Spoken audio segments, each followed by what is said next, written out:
ang mga kwento ng pag-ibig, kwento ng buhay at kwento ng pag-asa dito sa Barangay Love Stories. Love Stories.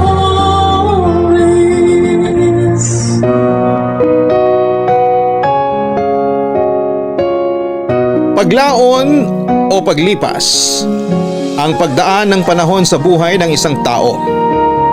Sa mga lumipas na panahon ay nakakabuo tayo ng mga alaala. Pero paano kung sa bawat paglipas ng panahon ay may dinadala ka pala na hindi mo masabi dahil sa takot o dahil sa respeto? Nalilipasan ka ng panahon na bitbit ang isang damdaming tinatago. Isang biyayang may tuturing ng isang pagkakaibigan ay tumagal ng mahabang panahon. Dekada man ang binilang ng pangungulila sa isa't isa ay hindi ito alintana dahil sa higpit ng big kiss ng pagkakaibigan na siyang naging pundasyon ng kanilang pagmamahalan. Ating pakinggan ang pagkakaibigang umabot sa edad na 60 nang buo pa rin ang samahan. Maririnig natin ang kanilang mga pinagdaanan sa buhay nila sa mga lumipas na taon at panahon. Pakinggan ang kwento ng ating kabarangay na si Isang dito sa mga kwento ng pag-ibig, buhay at pag-asa sa nangungunang Barangay Love Stories. Dear Papa Dudut, ako po si Isabella. Isang na lang po. Retired na po dito sa Amerika, 72 years old na po ako sa kasalukuyan. Ang kwento ko po ay nangyari 2 taon nang nakalipas. Pero sa Pilipinas po nangyari ang kwento nang umuwi ako dyan sa isang dahilan. Bago ko po ikwento ang lahat ay ipapakilala ko muna ang aking mga kaibigan. Si Mona po ang aking best friend. Bata pa kami ay para na kaming magkapatid. Walang nakakapaghiwalay sa amin. Maliban nga lang po noong umalis ako noon papunta sa Amerika. 71 na si Mona noong nangyari ang kwento. Mas matanda siya sa akin ng 1 taon. Si Mona naman po ay may sobrang ka-close na lalaki, si Atong. Sa totoo lang ay nagkaroon ako ng lihim na paghanga kay Atong noong kabataan namin. Pero kinalimutan ko din dahil nga sa iniisip ko na baka makasagasa ako ng damdamin.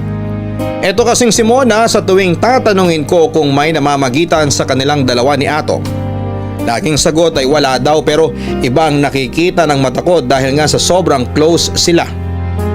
Dahil naman doon ay itinuring ko ding kaibigan si Atong. Madalas magkasama si Mona at Atong kahit na kami ang mag-best friend. Pero hindi naman po ako nagsiselos dahil sa katunayan ay masaya ako para sa kanilang dalawa kahit na hindi nila aminin.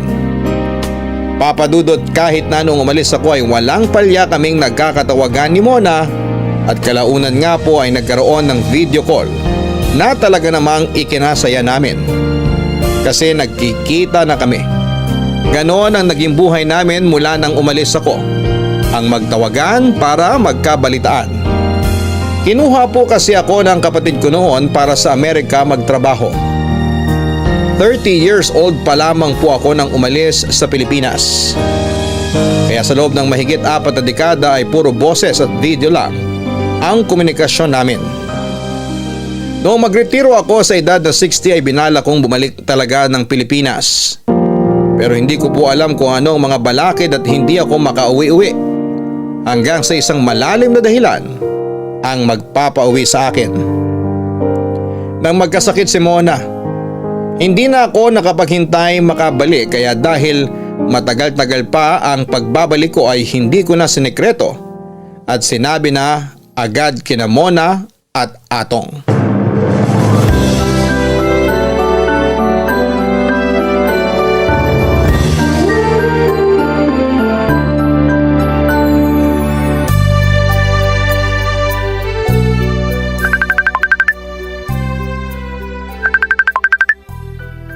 Isang! O Mona, huminahon ka. Ayan tuloy at naubo ka na. Kasi naman, alam mo naman kung gaano ko kinasasabi ka ng tawag mo. Pero huwag ka masyadong kumilos at baka makasama sa'yo.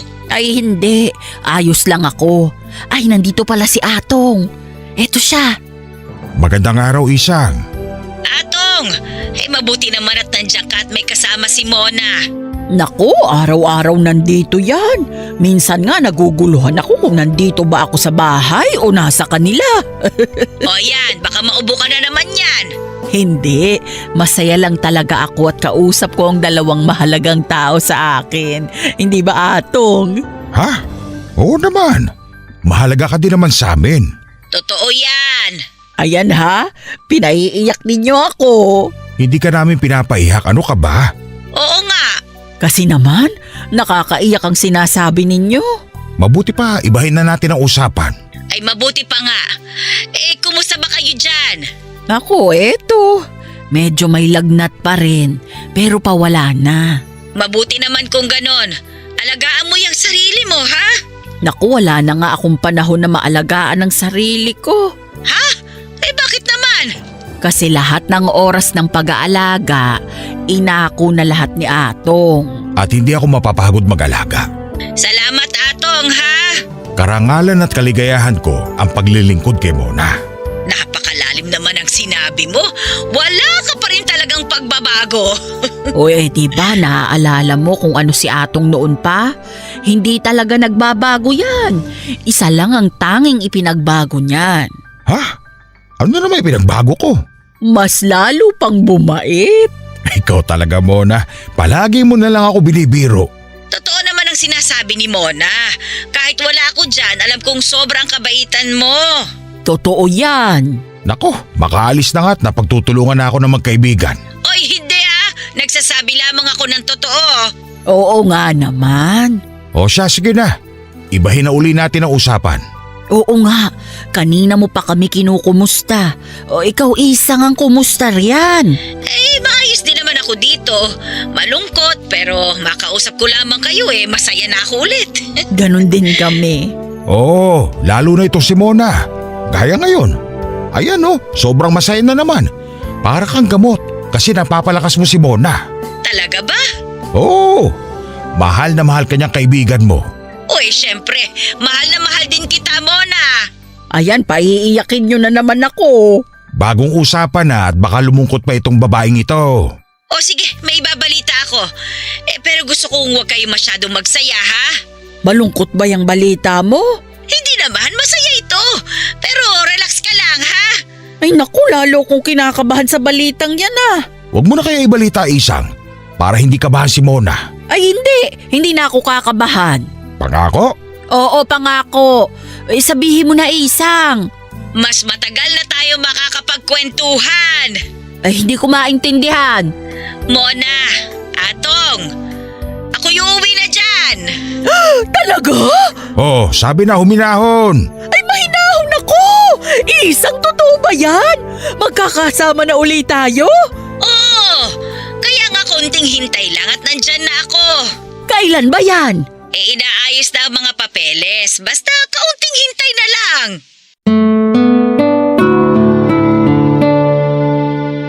Papadudot, tuwang-tuwa si Mona sa binalita ko. Sa totoo lang ay pareho lang kami ng nararamdaman. Sabi ko nga nung magretiro ako ay matagal ko nang gustong bumalik sa Pilipinas. Ewan kung anong pumipigil sa akin pero sa wakas ay makakauwi na ako. Medyo pangit ang dahilan kaya napagdesisyonan kong umuwi. Kasi nga dahil sa pagkakasakit ni Mona. Pero sabi ko sa sarili ko ay sige na rin at tutulungan kong maging maganda ang pakiramdam ng kaibigan ko at matatapos na din ang kalungkutan ko. Nasa Amerika na lahat ng kamag-anak ko pero alam mo naman sa Amerika. Hindi tulad sa atin na isang lakad o isang jeep mo lamang may mapupuntahan ka na. Halos magkakalayo kasi kami sa Amerika.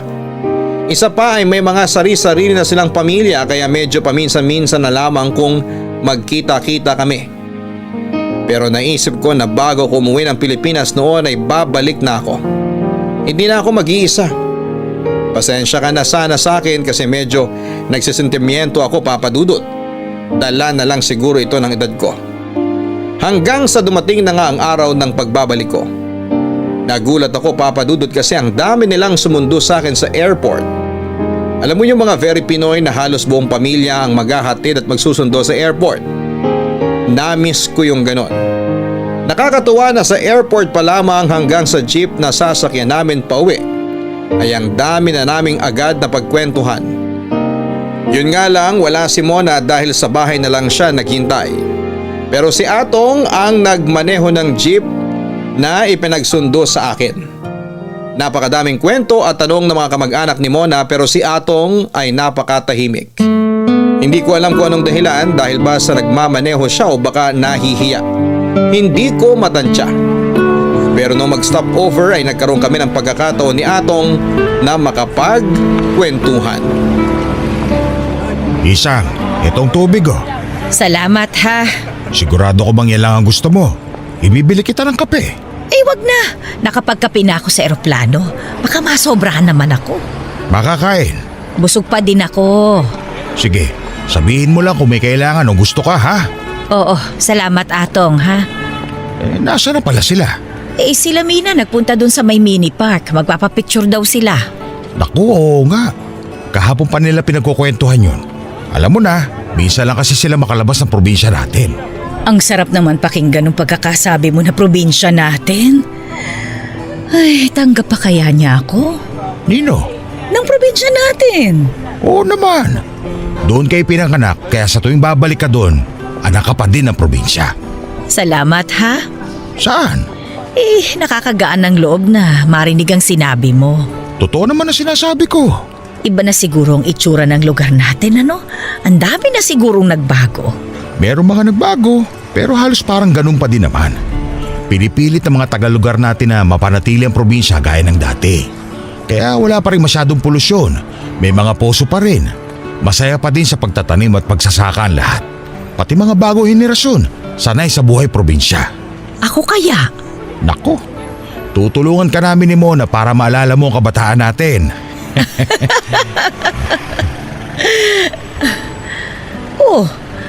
Bakit parang bigla kang sumeryoso? Ha? Atong, kahit ilang dekada tayong hindi nagkita, kilala pa rin kita. Kalimutan mo na. Baka may iba ka pang gusto ipabili. Atong, wag mong baguhin ang usapan. Bakit parang bigla kang sumeryoso? Naisip ko kasi si Mona. Ano si Mona? Huwag ka sana mabibigla. Ano ba ito? Ano ba yung sinasabi mo? Lalo ako kinakabahan. Ano ba ang tungkol kay Mona? May malubhang sakit si Mona. Malubha? Oo. Isang may taning na ang buhay ni Mona. Ano? Kumalma ka sana. Ano ba yung sinasabi mo? Ayoko kasing mapuno ng maraming tanong ang isip mo pag nakita mo si Mona. At kung makita mong araw-araw ay humihina na siya. Kaya kahit nagdadalawang isip ako, kinailangan ko sabihin sa'yo. Hindi iba ang tingin nyo sa isa't isa. Kahit nagkalayo pa kayo, hindi naputol ang pagmamahalan nyo. Diyos ko, ano ba ito? Isang, may pakiusap sana ako. Ano yun? Hindi alam ni Mona ang kalagayan niya. Kaya wag sana nating ipakita sa kanya na nalulungkot tayo. Kasi mag-aalala yun. Magtatanong. Si Mona. Isang, Oo, sige. Ililihim natin sa kanya. Pasasayahin natin siya. papasayahin natin siya. Tapos ikaw umiiyak dyan.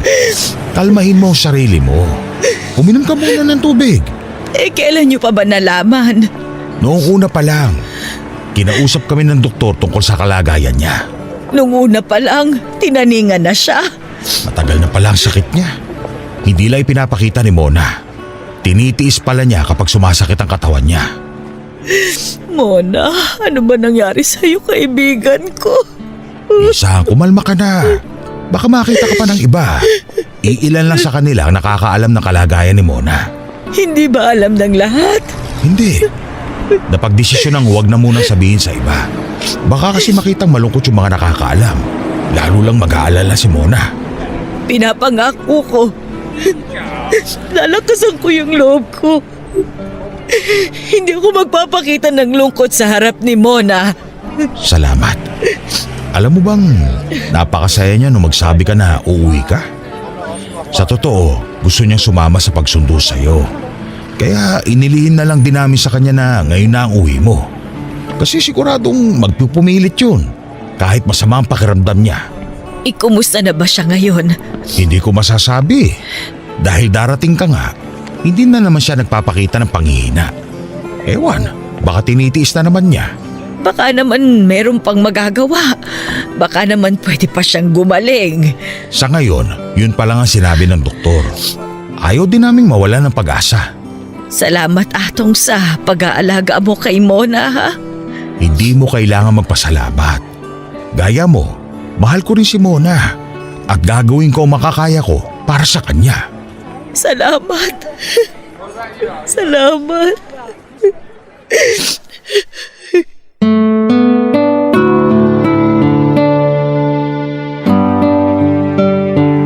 Papa Dudut, maski sa mga kamag-anak ni Mona ay hindi ako nagpahalata na alam ko na ang kalagayan niya. Pinilit kong itago, masakit pero para kay Mona ay gagawin ko. Noong oras na yon, sa unang pagkakataon ay maglilihim ako sa kaibigan ko. Nalaman ko na din po ang sakit ni Mona pero hindi ko na lamang po ide-detalye. Matapos ang pahinga ay bumiyahe na uli kami papunta kay Mona. May isang kamag-anak roon na nakapansin sa bigla kong pagtahimik. Alam kong alam niya na kung bakit biglang nagbago ang kilos ko.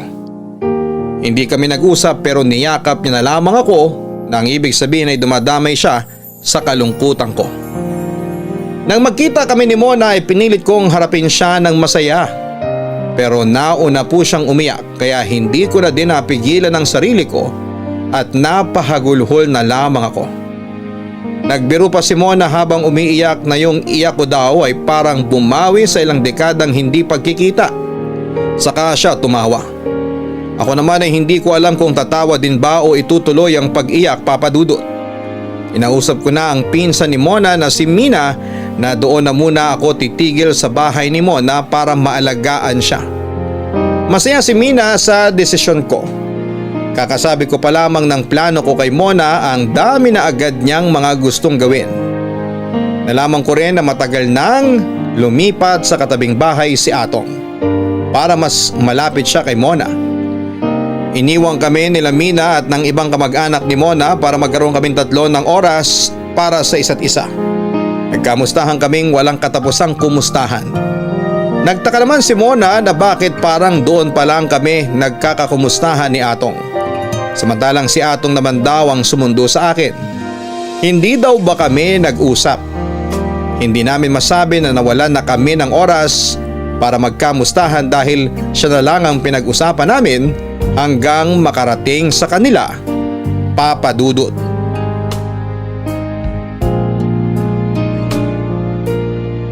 Papa Dudut, nagsettle na ako sa bahay nila Mona. May isang kwarto pa sa kanila at yon ang pinaggamit sa akin.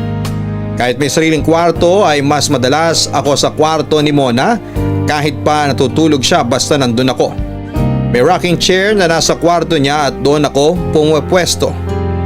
Si Mina at ang mga kamag-anak ni Mona ay napakasaya at sobrang pasasalamat sa akin dahil doon ako tumigil. Nalaman ko na yon pala talaga ang gusto ni Mona. Ang doon ako tumigil sa kanila.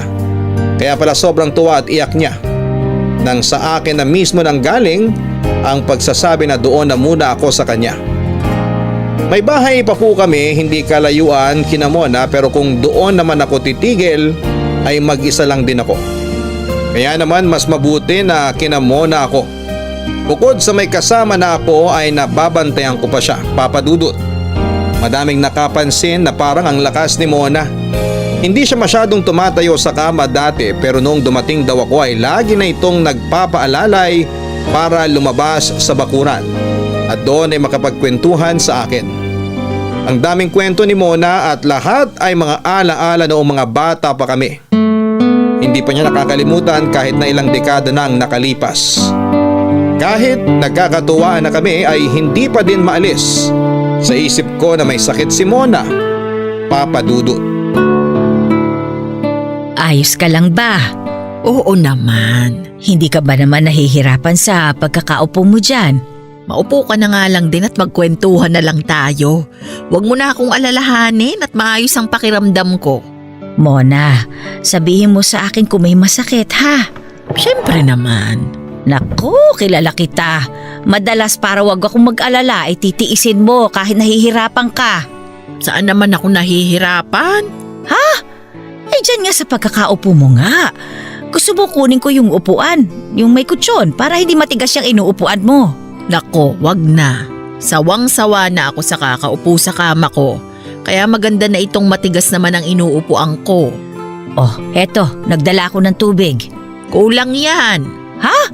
Ay, sandali, teka, kukuha pa ako. Ay, nasa banyo yung timba. Timba? Oo, hindi ba para pampaligo ang kukunin mo? Ito naman napakapalabiro. Naalala ko kasi yung mga tawanan natin noong araw. Ako lang naman ang laging tagatawa kasi puro kabiro. Aminin mo, hinanap mo din ang tawanan natin ano? Oo naman, sobra. Pero mabuti na lang at naimbento yung video call ano? Kahit malayo ka ay nagkikita tayo. Oo nga, nung una boses lang. Pero nung dumating ang video call, nagkaharap-harap din tayo kahit magkakalayo. Mabuti nga naimbento siya ng buhay pa ako. Ano ba yung sinasabi mo? Wala naman. Kasi naisip ko sina nanay at tatay na wala na. Kaya ang dami na nilang hindi naranasan. Gaya nung cellphone. Tapos yun nga ang video call. Tigilan mo nga yan. Marami pa tayong mararanasan. Makapunta pa kaya tayo sa buwan? Ano? Biro lang. Nakakainis ka naman Pero seryoso. Ano kayang pakiramdam pag nasa buwan ano? Parang langit kaya? Ay naku Mona, ano ba yung sinasabi mo? O siya, wag na nga lang ang buwan ng pag-usapan natin. Pag-usapan na lang natin ang taon. Taon? Oo. Ilang taon pa kaya tayo dito sa mundo? Ay iiwanan na kita, sige ka. Ito naman, walang pagbabago. Ang dali pa ring mainis sa akin. Sige na, iba na lang ang pag-usapan. Ano ba ang gusto mong pag-usapan? Ikaw, may nararamdaman ka ba? Ay natural.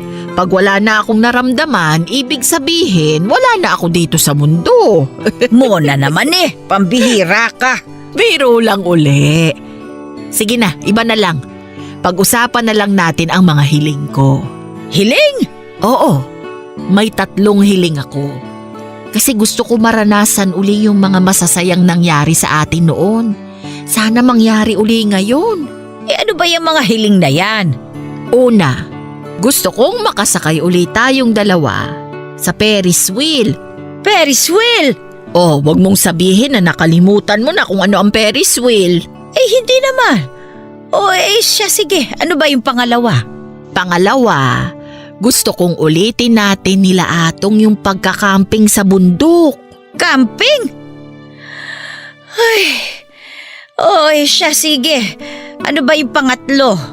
Yung pangatlo, sasabihin ko na lang kapag natupad na yung unang 2 hiling. Ito naman, may pa-secret-secret pa. Ay basta, Bakit yun ang gusto mong maulit?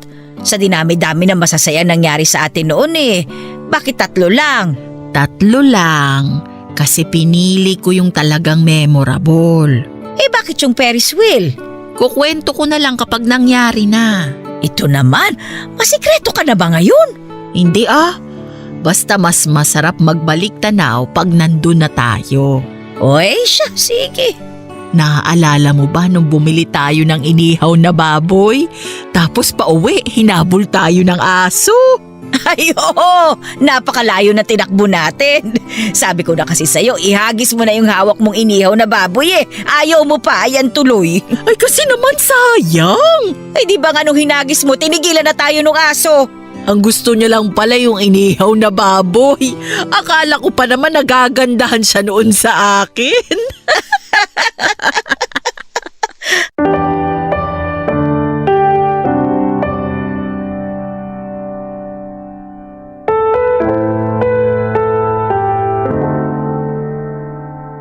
Papa Dudut, habang nagtatawanan na naman kami ay hindi ko namalayan na umiiyak na naman pala ako. Kaya ayon naapektuhan si Mona. Kaya ang palusot ko ay naiyak ako dahil sa sobrang namis ko ang masasayang araw noong bata pa lamang kami. Naniwala naman si Mona at sinabing siya din daw minsan kapag naaalala niya ay naiiyak siya. Kasi ang lakas daw namin noong mga panahon na yon. Hindi daw tulad ngayong mga matatanda na kami. Ang dami ng hindi kayang gawin. Papa Dudut, kahit ganon ang nangyari sa kwentuhan namin ay hindi naalis sa isipan ko ang mga hiling ni Mona. Sinabi ko sa sarili ko na gagawin ko ang lahat ng paraan para matupad ang mga kahilingan na yon. Nagtanong-tanong ako sa paligid kung may nagagawing peryahan sa lugar namin o kahit medyo malapit sa lugar namin. Gusto kong dalhin si Mona doon at iparanas muli ang pagsakay sa Ferris wheel. Napakaswerte naman, Papa Dudut, dahil hindi kalayuan sa amin ay may peryahan. Kaya isang hapon ay niyaya ko si Mona. Nang malaman niya na sasakay kami ng Ferris wheel ay parang bigla siyang lumakas. Parang nawala ang panghihina niya at ang ngiti niya ay parang naalala ko ang dalagang si Mona. Yung matamis na ngiti niya noong kabataan namin. Parang doon ko lang ulit nakitang nagbalik ang parehong ngiti niya noon, Papa Dudut. Kaya kinabukasan mismo ay nagpunta kami ng peryahan. Hinatid kami ni Atong at nagpilit talaga siya na siya ang maghatid sa amin para daw nandun siya para sa amin. Masaya naman din si Atong nang nakita niyang sobrang saya ni Mona, Papa Dudut. Baka pwede na akong maglakad. Mamaya na, malayo pa tayo sa Ferris wheel. Oo nga, hayaan mo na ako magtulak nitong wheelchair. Bakit ba kailangan pang naka-wheelchair? Nakakalakad naman ako. Pero mapapagod ka, kaya mabuting nandyan ka.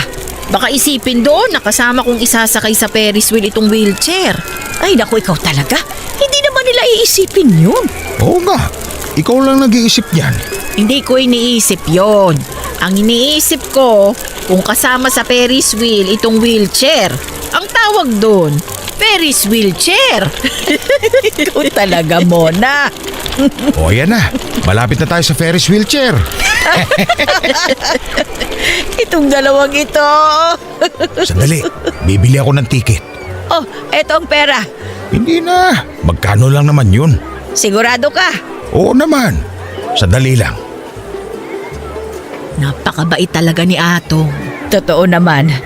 Kaya nga nung umalis ako papuntang Amerika, hindi ako masyado nag-alala kasi alam ko na nandyan si Atong at hindi kanya pababayaan.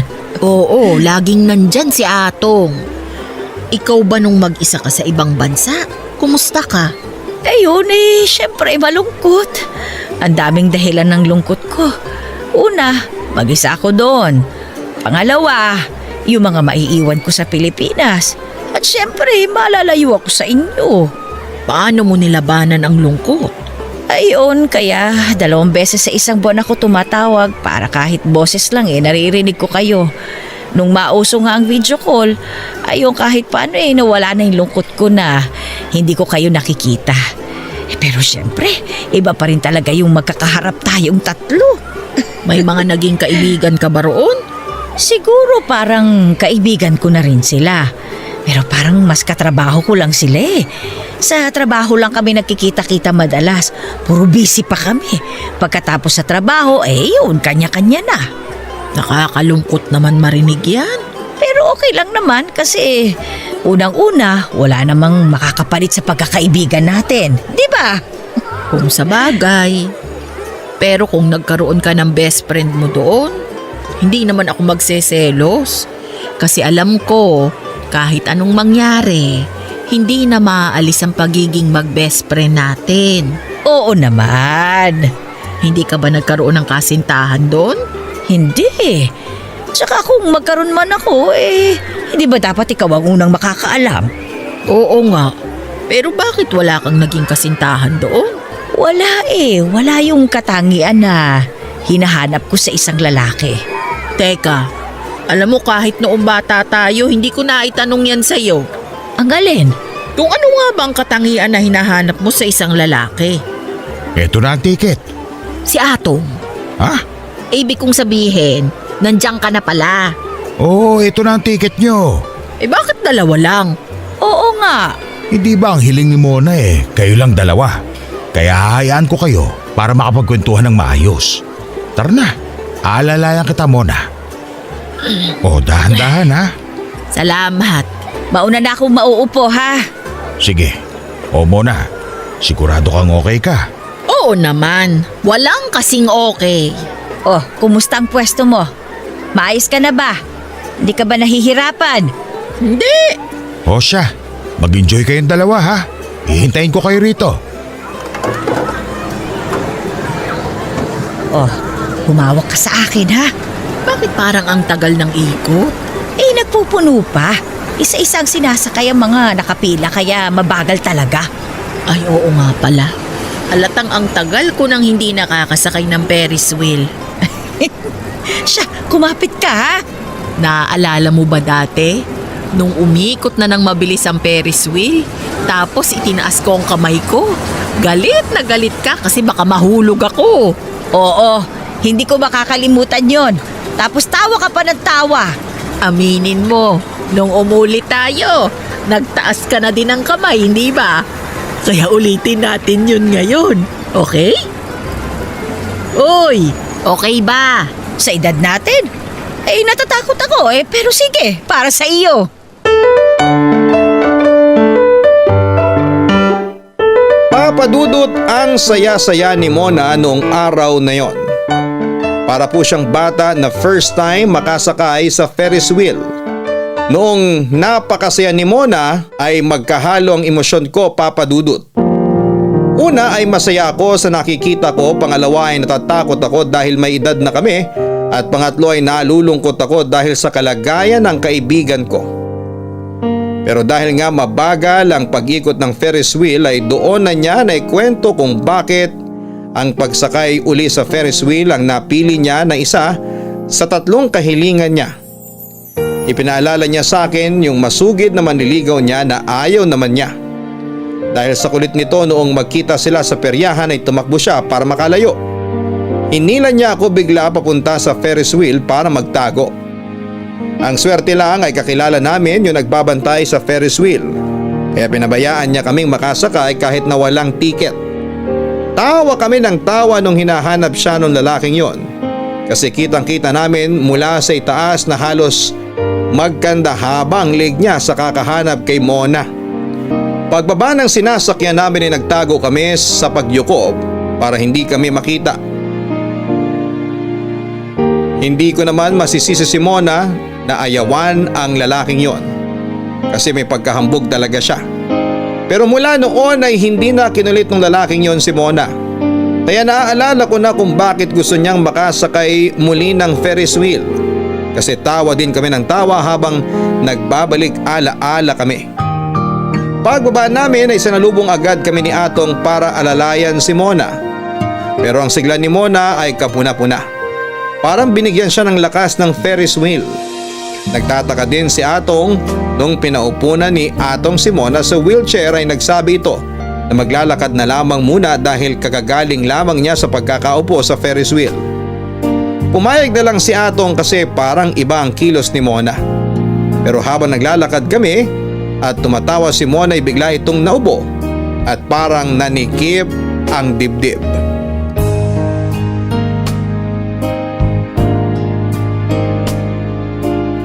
Papadudot, ang tuwa at saya ng araw na yon ay napalitan ng lungkot at takot.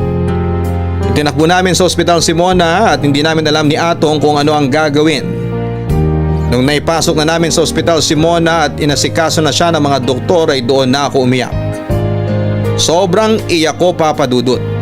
Sinisisi ko ang sarili ko dahil ako ang nagplano ng lahat. Ako ang gumawa ng paraan para mapagod si Mona sa pagsakay sa Ferris wheel. Nagdatingan ang mga kamag-anak ni Mona at hiyang-hiya ako dahil alam ko na kasalanan ko ang mga nangyari. Pero niyakap na lang ako nila Mina at ng iba pa niyang mga kamag-anak.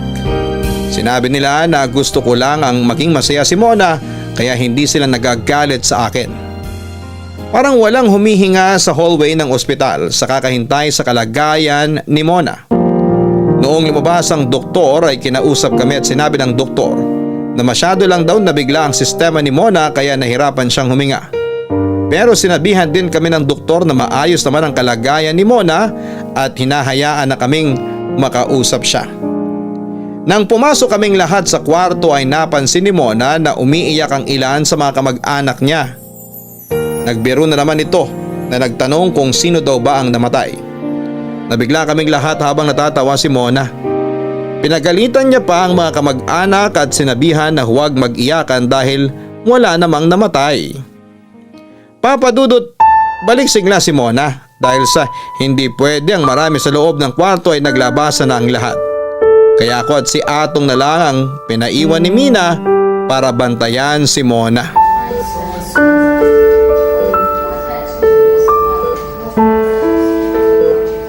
Oo, umiiyak ka rin ba? Hindi! Uy, umiiyak ka eh. Ay, nako, hindi nga! Eh bakit ganyan ang mata mo? Ay, sige na nga, umiyak na ako. Ikaw naman kasi eh. Nahirapan lang ako huminga. Lang! Mona, sa edad natin, delikado na yon. Eh bakit? Bata pa naman tayo hindi ba Atong? Ha? O isa ka pa, bakit ganyan din ang mata mo? Pati ba ikaw umiyak rin? Paano ba namang hindi? Eh hindi ka makahinga kanina. Kasalanan ko. Oy, bakit mo naging kasalanan? Tinakpan mo ba ang ilong ko kaya nahirapan akong huminga? Ayan ka na naman sa biro mo eh. Ay bakit mo kasi sinisisi ang sarili mo? Wala kang kasalanan. Masaya nga ako sa pagtupad mo sa unang hiling ko eh. Yun na lang muna. Anong ibig mong sabihin? Kailangan mo na mas mahabang pahinga. Okay lang ako. Mona, hindi ka na pwedeng mapagod. Hindi naman ako napagod. Masyado lang akong naging excited. Kaya nagkaganon. Pero pangako, hindi na ako ma-excite para hindi na sumikip ang dibdib ko. Mona, oobserba muna ng mga doktor ang kalagayan mo. Kalagayan ko? Maayos naman ako Hindi bale, sa mga susunod na araw tsaka natin pagdesisyonan ng mga gagawin. Anong ibig mong sabihin? Eh hindi muna natin itutuloy yung mga hiling mo. Pero nangako ka, natutuparin yun. Mona, hindi mo na siguro agad-agad. Bakit? Hindi natin masasabi ang mangyayari sa mga susunod na araw. Paano kung mawala na ako? Mona! Mahiwaga ang buhay. Hindi natin alam kung kailan tayo mawawala. Mona, hindi maganda yung sinasabi mo. Eh sige, kung yan ang gusto nyo, hindi ko naman kayo mapipilit. Pero hayaan nyo akong gawin ang gusto ko. Mona! Hindi sasama ang loob ko sa inyo. Pangako yan. Mona naman eh. Ano nga ulit ba yung pangalawang hiling mo? Camping. Camping? Mona, mas nakakapagod yun. Pwede bang iba na lang? Ay hindi, yun ang pangalawa sa listahan ko eh. Ang ulitin natin yung pagkakamping sa bundok. Eh baka naman pwedeng sa bakuran na lang tayo mag-camping. Sa likod ng bahay. Oo, camping pa din naman yun. Magtatayo tayo ng tent. Oo nga, gagawin natin ang ginagawa sa camping pero doon na lang sa may bakuran. Para naman nating niloko ang mga sarili natin noon. Eh pero kasi Mona. O siya, kung ayaw nyo talaga, kalimutan na lang. Salamat. Isip ka na lang na iba pang hiling. Di na, ayos na ako. Kalimutan na lang natin ang usapang to. Mona, huwag ka sanang magagalit ha. Oo, para sa'yo naman itong sinasabi namin eh. Alam ko. Ang dibdib ko. Ay, Mona, ano bang nangyayari? Wala. Hayaan nyo na lang ako. Sandali, tatawagin ko ang doktor. Wag na. Hayaan nyo na lang ako. Mona! Ay, gumaling ka lang. Itutuloy natin ang camping. Talaga? Yay! Ano ka ba? Huminahon ka. Yang dibdib mo. Wala na akong nararamdaman. Okay na ako. Ha? Sigurado ka? Oo. Umarte lang ako. Isang, walang bawian ha. Itutuloy natin ang camping. Ha? Ay, oo na. Sige na. Huwag mo nang uulitin yon ha? Ang alin? Hindi magandang biro yung sumasakit ang dibdib. Naku, si Lolo naman uminit agad ang ulo. Oh, sabi mo hindi ka na masyadong ma-excite. Oo nga pala, ang pangako ay pangako. Kaya yung pangako mo rin ha? Oo na nga.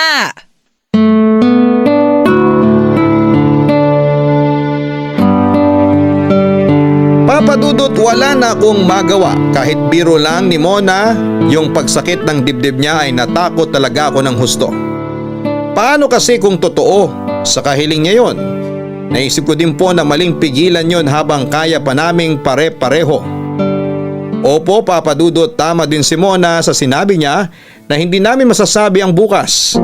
Kaya habang kaya pang gawin ngayon ay gawin na, kesa mahuli ang lahat. Kahit labag sa loob ko ay plinano ko pa din ang camping. Pero sa pagkakataon na yon ay katulong ko na si Atong sa pagpaplano. Siya ang kumausap ng mga medic na kunwari ay nagka-camping malapit sa amin. Huwag naman sana pero para kung ano man ang mangyari, kung sumpungin man si Mona ay nandun lamang sila at malalapatan kaagad ng kung anong lunas ang kalagayan niya. Nilihim namin kay Mona ang tungkol sa mga medic na isinama namin. Hindi naman nakaistorbo ang pagsama namin sa kanila kasi yung mga naka-day off ang kinausap namin at sinabing babayaran ng doble ang araw nila sa pagsama. Kaya may dalawa kaming kasamang medic. Nung nandun na kami ay nagtayo kami ng tent, gumawa ng lutuan gamit ang malaking bato. Tinuring namin na camping talaga yon dahil yon ang gusto ni Mona. Para daw katulad nung kabataan namin. Ewan ko ba kung bakit parang mali na nag-aalala kami dahil sa sobrang saya na naman ni Mona. Nakakatakot kasi na baka masobrahan na naman ang saya ni Mona. Para siyang bata na nagre-reenact pa ng mga ilang ginawa namin noong unang mag-camping kami noong bata pa kami. Atong, tulungan na kitang magtayo niyang tent. Wag na, kaya ko na ito. Ayun, naitayo ko na din naman ang tent ko ni Isang. Siguro, mahiga ka na muna sa loob. Tatawagin ka na lang namin kapag kakain na. Ano ka ba naman? Kung patutulugin mo na ako ngayon sa tent, di sana hindi na tayo umalis sa kwarto ko. Nandito tayo para mag-camping. Pero ayos lang ako dito. Hindi ko na kailangan ng tulong. Ayun si Isang, baka kailangan ng katulong sa pagluluto. O sige.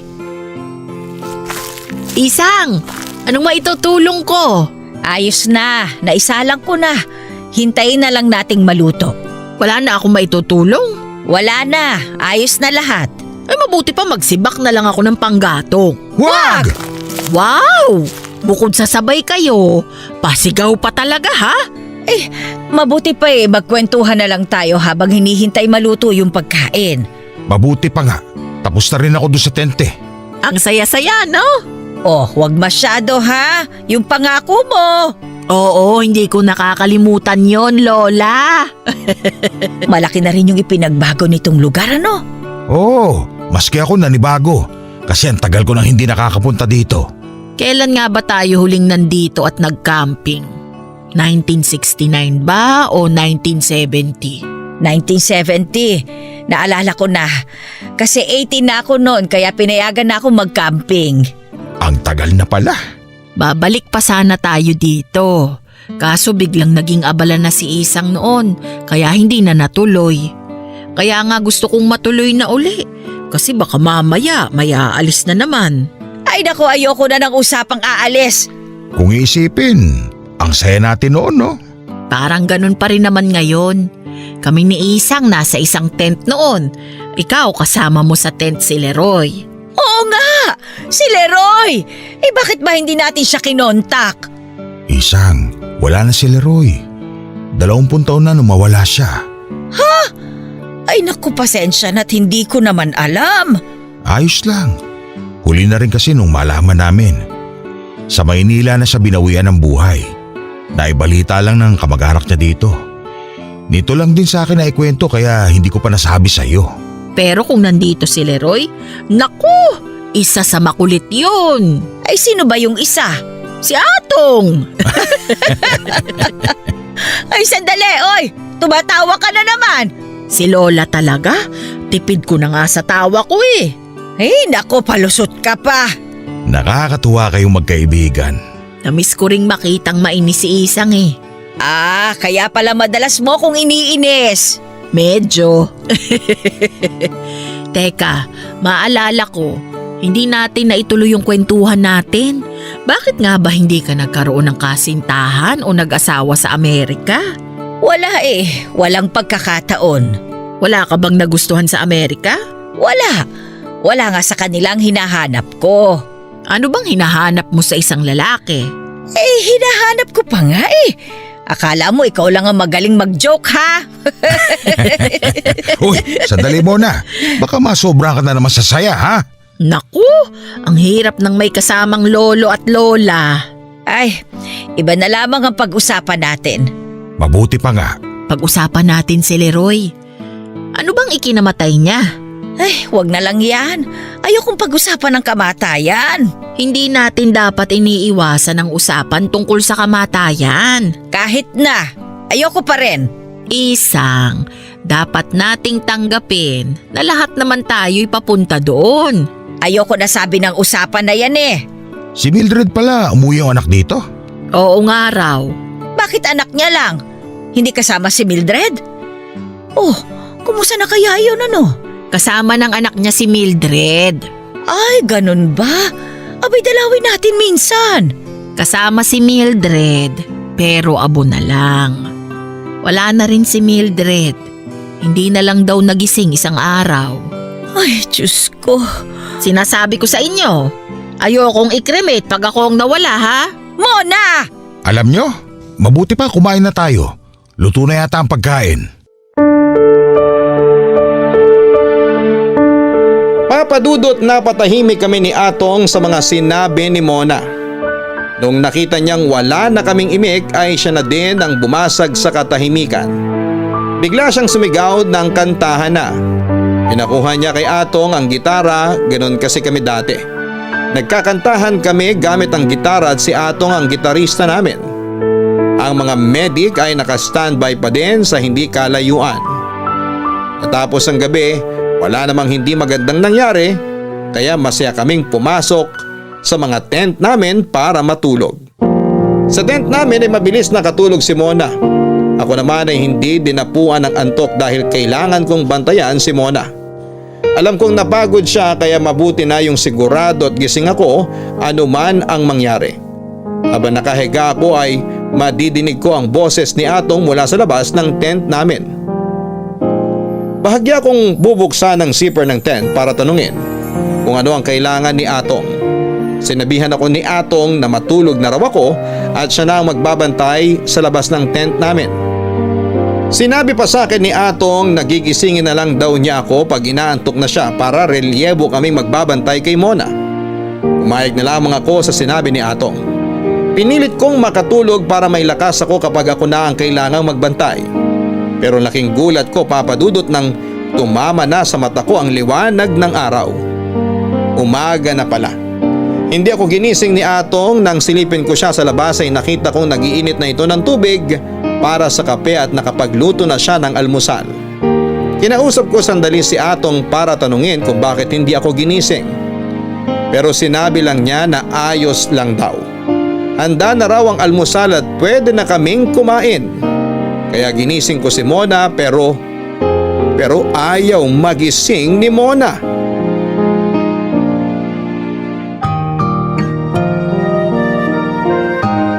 Papadudot ilang beses kong tinapik si Mona noon pero hindi na siya gumigising. Inalog ko siya pero hindi pa din siya gumagalaw. Naisigaw ko ang pangalan niya at hihiyaw na sana ako para tawagin ang mga medic nang biglang magsalita si Mona. Nagulat ako nang sabihin niya na sandali lang daw at matatapos na ang panaginip niya. Mahirap daw kasing may tuloy ang panaginip kapag dumilat na siya. Papadudot hindi ko alam kung magagalit ba ako kay Mona ng oras na yon. Pero kahit na umiiyak na ako ay hindi ko lang itinuloy ang galit ko. Dahil ang importante ay ayos naman siya at walang nangyari sa kanya. Nanlambot ako na naupo sa loob ng tent. Halos matulala ako sa mga nangyari. Nagulat na lamang ako nang tawagin kami ni Atong at doon ako nahimasmasan. Hindi ko na ginising si Mona, hinintay ko na lamang siyang dumilat.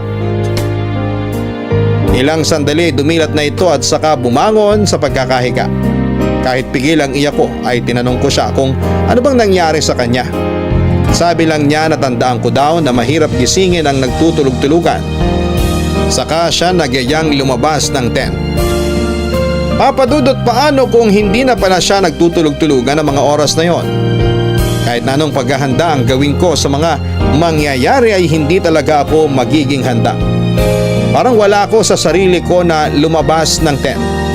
Walang kaalam-alam si Atong sa mga nangyari nang biglang sabihin ni Mona na tawagin daw namin yung 2 medic sa kabilang tent para makasabay namin sa pagkaalmusal. Nagulat kami sa sinabi niya. Sa kanya inamin na papunta pa lang daw kami ay alam niya ng mga medic ang kasabay namin. Kasi ang isa pala sa kanila ay anak ng dating binibilhan ni Mona ng isda sa palengke. Natawa na lamang si Mona at hindi namin alam ang magiging reaksyon namin noon. Ang saya ng camping natin, di ba? Oo nga. Basta masaya ka masaya na rin ako. Ano ba yun? Bakit ka nakadepende sa saya ko? Dapat sarili mo ang saya mo. Masaya naman ako Para namang napipilitan ka lang. Hindi ka ba talaga nag-enjoy? Mali ang iniisip mo ha. Nag-enjoy talaga ako. Masaya ako at nabalikan natin ulit yung ganon. Kaya nga lang Kaya lang ano? Ha? Kaya lang kasi nakakapagod. Hindi ka ba napapagod? Napagod syempre. Parang dati napagod ako. Pero masaya. Ay, salamat naman kung ganon. Ano ba? Ako ang dapat magpasalamat sa pagtupad mo sa kahilingan ko. Nagtulong kami ni Atong na maisagawa yung camping. Walang pagbabago si Atong. Dati siya din ang nagtayo ng 2 tent. Tapos tumulong ako. Kaso yung camping natin kahapon, ayaw niyo akong patulungin. Ayos lang yun. Para madami ka pang lakas para sa buong araw. Kita mo naman, hindi sumikip ang dibdib mo kasi marami ka pang enerhiya. Oo nga. Oh, nangyari na yung 2 hiling mo. Ano ba yung pangatlo? Sana naman hindi mahirap yan ha. Naku, napakadali lang nung pangatlo. Ano ba yun? Mamaya na. Sus Mariusep, pa-suspense pa. Ay basta, mamaya ko nasasabihin. Oy siya, sige bahala ka. May kailangan ka pa ba? Wala na. Oh, lalabas na muna ako sa kusina ha. Tutulong muna ako kay Namina para sa pag-aayos ng mga ihahanda bukas. Sige, mamaya lalabas ako doon. Naku, wag na. Kaya na namin yun. Magpahinga ka na muna dyan. Tandaan mo, mas madaming pahinga, mas maraming enerhiya. Sige na nga, inutupa ako. Loka-loka. O siya, sige na. Lalabas na muna ako ha. Isang, Ay Atong, nandyan si Mona sa loob. Dito lang ako sa kusina ha. sige, sisilipin ko lang si Mona sa loob. Okay, sige. Mona, Atong, tuloy ka. kamusta ka? Eto, kitang-kita naman. Mabuting mabuti. Salamat naman. Mabuti pumunta ka. May sasabihin ako sa'yo. Ano yon? Natatandaan mo ba yung sayaw nyo ni Isang dati? Alin doon? Anong alin doon? 1 beses lang naman kayo nagsayaw. Oo nga, bakit ba? Mag-practice ka uli ng sayaw na yon. Ano bang papraktisin doon? Ang mangyayari lang naman hahawak ako sa bewang niya at ang isang kamay ko nakahawak sa kamay niya at ang isang kamay naman niya nakahawak naman sa balikat ko. Tapos ugoy-ugoy lang. Teka, bakit ba? Ay basta. Anong basta? Gusto ko magsayaw uli kayo ni Isang bukas dun sa pasayaw sa plaza. Ha? Ayaw ko? Ano ka ba? Yun na nga lang ang hiling ko sa'yo, ayaw mo pa akong pagbigyan. Pero, Wala nang pero. Basta mag-practice ka na ha. ano sabi ni Isang? Ay hindi pa niya alam. Hindi pa. Di ba kausap mo siya kanina? Oo, pero hindi ko pa sinabi. Gusto ko, ikaw ang mag-imbita sa kanya. Nako, ayoko. Ano bang pinag-uusapan ninyo?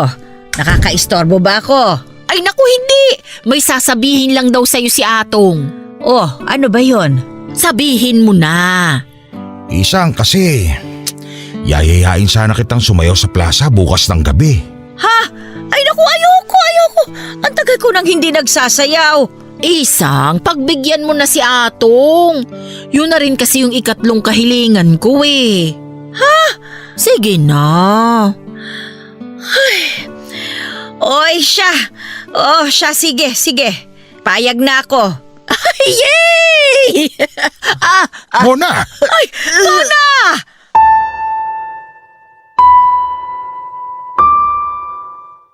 Sa sobrang saya na naman ni Mona ay nanikip ulit ang dibdib niya.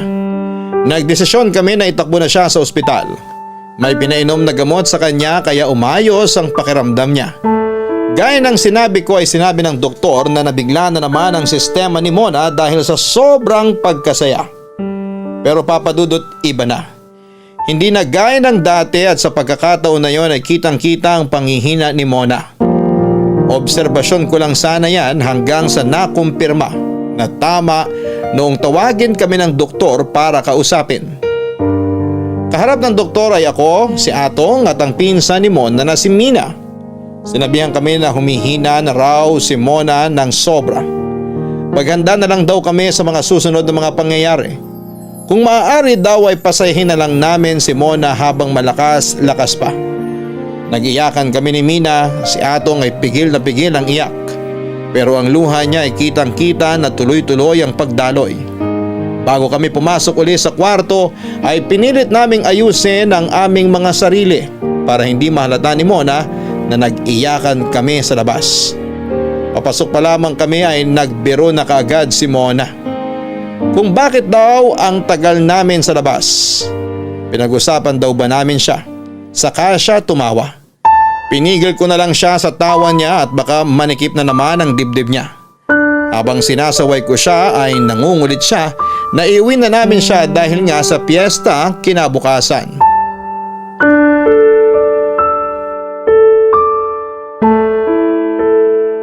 Isang, Mona, naistorbo ba kita? ay hindi. Uy, sige lang, matulog ka lang. Ayos na ako. May gusto ka ba? Tubig. Mamaya na lang. Sabihin mo kung may kailangan ka, ha? Oo. Ano bang nararamdaman mo? Huwag mo akong alalahanin. Mona, Oh, nandito si Atong. Saan ka galing? tumulong ako sa labas. Marami bang bisita? Sapat lang, mga kapitbahay. Gusto mo bang lumabas? Ay, hindi na. Dito na lang ako. O siya, sige. Komportable ka ba sa pwesto mo? Oo. Lalabas na muna ako, ha? Ako din. Sige.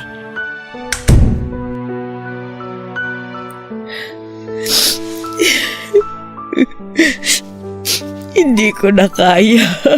Lakasan mo ang loob mo. Hindi tayo dapat magpakita ng kahinaan. Basta maging normal pa rin tayo. Huwag tayo magpakita ng lungkot. Oo. Sige na, magbihis ka na. Ako na munang bahala kay Mona.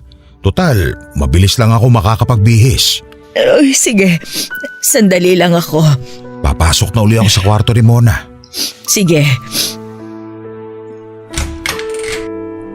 Mona, O Atong, nasaan si Isang? may inasikaso lang. Sayang ano? Bakit? Hindi ko mapapanood yung sayaw nyo ni Isang mamaya. Bakit naman? Sorry ha. Pero medyo hindi ko yata kayang tumayo eh. Huwag mong puwersahin ang sarili mo. Kahit puwersahin ko, hindi ko talaga kaya eh. Sige, mahiga ka na lang dyan at magpahinga. Malay mo mamaya, malakas ka na. Sana nga. Oo naman, lalakas ka ulit. Pero kahit hindi ko mapanood ang sayaw nyo, masaya pa rin ako. Kasi alam kong natupad ang kahilingan ko. Hindi kami papayag na hindi mo mapanood. Kasi para sa'yo nga yung sayaw namin. Kaya magpalakas ka. Sana nga. Kaso, kulang na sa oras eh. Maya-maya lang magsisimula na ang pasayaw sa plaza. Manalig ka, mapapanood mo kami. Salamat. Nandito na ako. Aba, napakaganda naman ang kaibigan ko. O Atong, nakabihis na ang partner mo. Magbihis ka na din. Oo nga, sandali lang ha. Bagay sa'yo ang suot mo. Salamat, ha? Ano, kaya mo bang magbihis? Ha? Kaya naman. Pero hindi ko kayang lumabas. Ayos lang, basta magbihis ka rin para pareho tayo. Mabilis lang naman maisuot ang bestida eh. O sige. Halika, halika taalalayan kitang umupo. Yan, dahan-dahan. Yan. Tanggalin natin itong duster mo, ha? Tapos isusuot natin itong damit mo.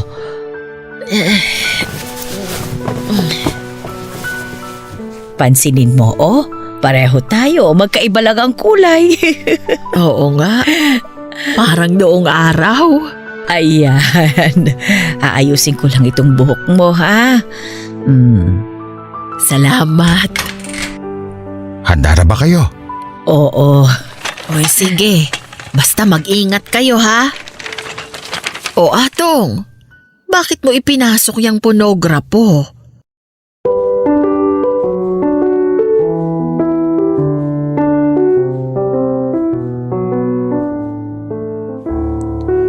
Papa Dudut, ang akala ni Mona ay magpapaalam kami sa kanya para pumunta sa plaza.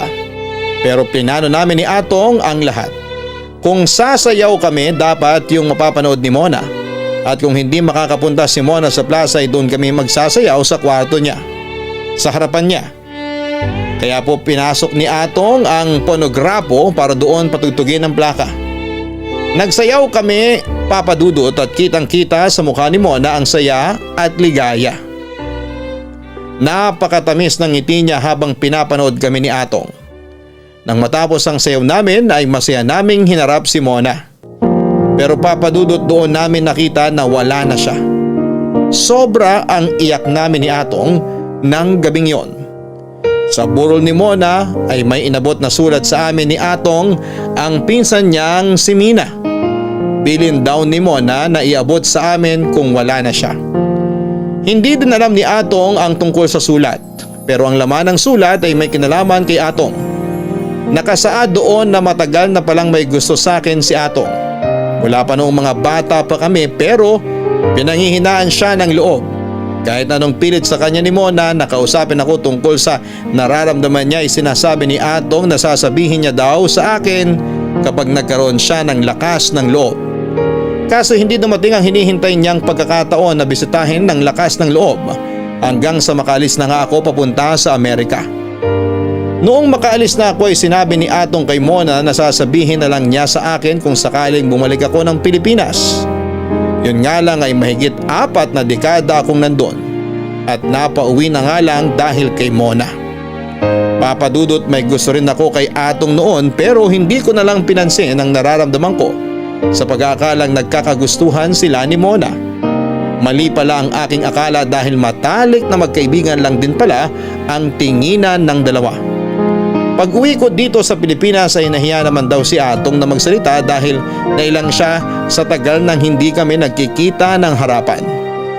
Hindi sinabi ni Mona ang lahat sa akin dahil sa pangako niya kay Atong, nahahayaan niya ito na siya ang umamin sa akin ng diretsyo. Sa harap ng bangkay ni Mona ay inamin namin sa kaibigan namin ang pagmamahalan namin. 2 taon na kaming magkarelasyon ngayon, Papa Dudut, at masaya naman kami kahit na ilang dekada pa ang nasayang na hindi namin naamin sa isa't isa ang nararamdaman namin. Pero babawi kami, yan ang pangako namin kay Mona. Papa Dudut, nagpapasalamat ako sa inyo at nabigyan mo ng pagkakataon na may bahagi ko ang kwento namin sa Barangay Love Stories. Isang biyaya sa katulad ko ang mapaunlakan ng Barangay LS 97.1. Ang inyong forever kapuso at kabarangay, Isang. May mga taong matiisin at kayang hintayin na lamang kung kailan mangyayari ang ninanais. Sa buhay nga nila Isang, Mona at Atong ay ilang dekada ang hinintay para lang masiwalat ang matagal ng dapat na nalaman ng isa't isa. Bagamat maganda ang kinalabasan ay ang tagal pa din nilang hinintay. Huwag mo na sanang hintayin pa na panahon pa ang magsabi kung kailan dapat isiwalat ang tinatago. Pwedeng sabihin na habang maaga pa. Kung ano man ang kalabasan ay mabuti pa rin na nalaman mo kaagad-agad. Paano kung sa tagal mong naghintay ay hindi pala ayon sa ninanais mo ang maging katapusan? Baka mas masakit pa ang maramdaman kaysa sa inalam mo na ng agaran. Hanggang sa muli, ako po ang inyong si Papa Dudut sa mga kwento ng pag-ibig, buhay at pag-asa sa Barangay Love Stories number 1. Sabay-sabay nating pakinggan ang iyong kwento ng pag-ibig, buhay at pag-asa. Ipadala lang sa barangaylovestories@yahoo.com. Nagustuhan ng iyong napakinggan? Ituloy yan via live stream sa www.gmanetwork.com/radio.